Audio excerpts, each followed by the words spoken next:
আসসালামু আলাইকুম। এই মুহূর্তে আছি আমি কোম্পানিগঞ্জের 2 নং পূর্ব ইসলামপুরে শিমুলতলা আর নোয়াগাঁওয়ের যে রাস্তাটা এই যে দেখতেছেন, এই যে রাস্তাটার অবস্থাটা দেখেন। এই রাস্তাটা যে অবস্থাটা কিছুদিন আগে আমার এই এলাকার এক ভাই শাহাবুদ্দিন নামে, সো উনি এটার প্রতিবাদ করেছেন, ঠিক আছে, এই রাস্তাটা নিয়ে। সো এই ভিডিওটা দেখে সবাই এর তীব্র নিন্দা এবং প্রতিবাদ জানিয়েছে। সো যার ফলে এই রাস্তাটার বাজেট হয়েছে। সো এতে বোঝা যায় যে আপনি যদি অন্যায় এবং অবিচারের প্রতিবাদ করেন তাহলে সেটার সমাধান হয়, এবং যদি রাস্তা নিয়ে করেন যে কোনো কিছু দুর্নীতি যদি আপনি সহ্য করেন তাহলে আপনাকে সবসময় এটা সহ্য করে যেতে হবে।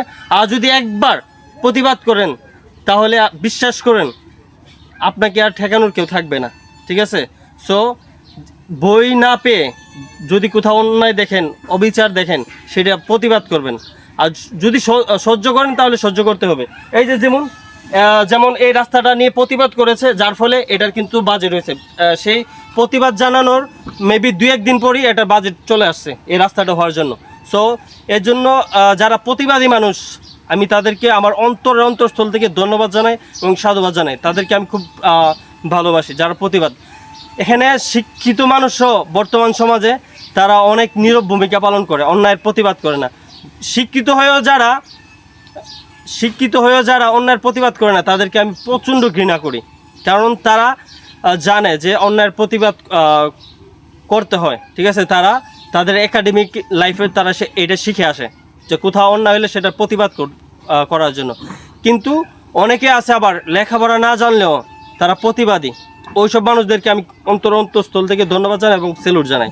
সো এই যে খাওয়ারগাঁয়ের মানুষের প্রতি এখন একটা আহ্বান থাকবে, যেহেতু আপনাদের এই রাস্তাটার বাজেট চলে আসছে। সো যে টাকার বাজেট আসছে আপনারা শুধু এটা খেয়াল রাখবেন এই টাকার পরিমাণ তারা কাজ করে কিনা, ঠিক আছে।